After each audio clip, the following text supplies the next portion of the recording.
Denzel Mims requested a trade. We're going to get into it.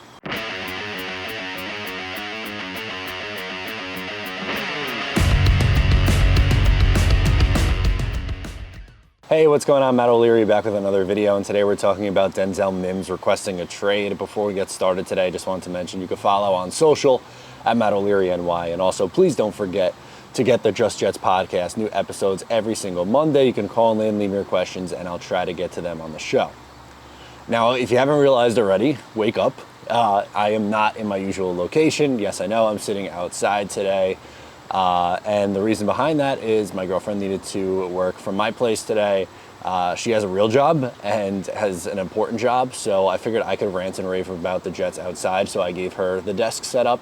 I know, boyfriend of the year over here, but yeah, so we took ourselves outside. We're gonna work outside today, so just bear with me for this video. We're gonna be back to normal soon, but just, yeah, I can rant about Denzel Mims outside, that's fine.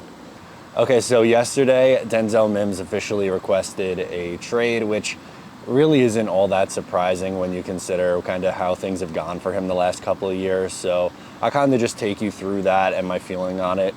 Overall, my initial feeling is not too surprising, but you know, going back to the beginning in 2020, the Jets needed a wide receiver. Obviously, I thought that you had to take an offensive tackle with the first pick. They went with Mekhi Becton over Tristan Wirfs, which is now an extremely debated topic online, but they swung for the high upside with Mekhi Becton. And then in the second round, Joe Douglas was, I don't know, he had an interesting strategy as the Jets originally, I believe it was pick 48, and Denzel Mims was sitting on the board. Now, I had Denzel as a first round receiver. Not every, but a lot of people had him as a first round receiver that year. And I really liked him. I thought that was okay, you know, pick him right there. So the Jets trade back.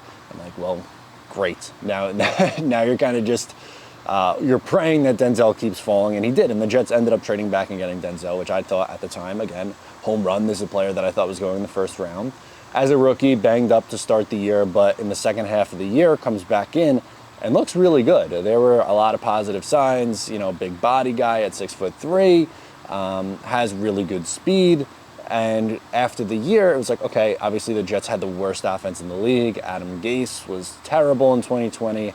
Sam Darnold goes off the rails. You have a Joe Flacco start or two mixed in there. So expectations were high for Denzel going into 2021.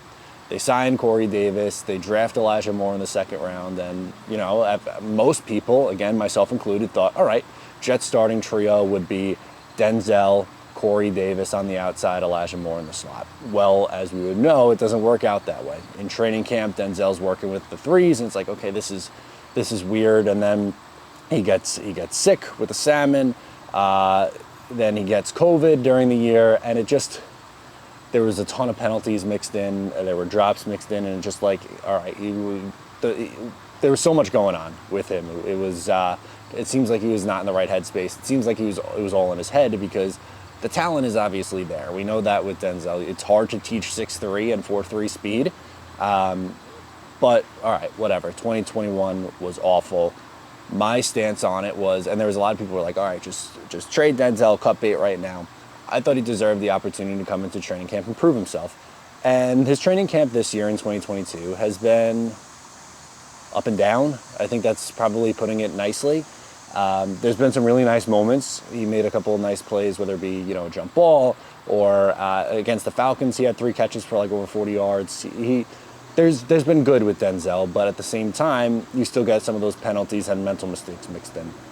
The issue now is for this year's Jets team, he would be wide receiver 6, probably. The first 4 are locked in stone. It's going to be Garrett in no particular order, but guys in front of him: Garrett Wilson, Elijah Moore, Corey Davis, Braxton Berrios, and honestly probably Jeff Smith at this point, which, again, you could debate on whether that's deserved or not, but that's how the Jets see it, and Jeff Smith gives them a little bit of something on special teams, where they're trying to get Denzel on special teams, but Denzel Mims as a gunner, I just don't see working out. So he requests a trade. It's probably best for both sides at this point, where it's like, all right, it's not working here, we'll move on. Now, the question is, what are you going to get for Denzel Mims? Obviously, he was a second-round pick. You're not getting a second-round pick for him. Joe Douglas in the past in these kinds of trades has gotten more value than I think a lot of people have anticipated. For instance, the Chris Herndon trade, getting a 4th rounder for him. Jamal Adams trade, he did really well with. Obviously, Denzel's not the player Jamal Adams is. Sam Darnold getting a 2nd-round pick for Sam was pretty impressive, all things considered. But then you have like the Blake Cashmans and it was Jordan Willis, who they traded to the 49ers, and Steve McClendon and guys like that. So my guess is it's going to be some sort of conditional, like 6th or 7th round pick would be my estimation, but maybe it turns out to be a little bit higher than that. Obviously, there's 3 days in the NFL draft. Day 1 is the 1st round, day 2 is the 2nd and 3rd round, and day 3 is round 4 to 7. I would almost guarantee it's going to be a day 3 pick, whether it's this year or a 2024 pick. I think is probably up in the air. I don't really see. I think a bug just flew on my face. This is the life we're living right now. I'd be surprised if it's a 4th or 5th round pick. Honestly, I think it's going to be a 6th or a 7th. I'm rooting for Joe Douglas to get more. Obviously, that's a good thing for the New York Jets. And I still like Denzel. I hope it works out for him somewhere else. It just wasn't going to work here.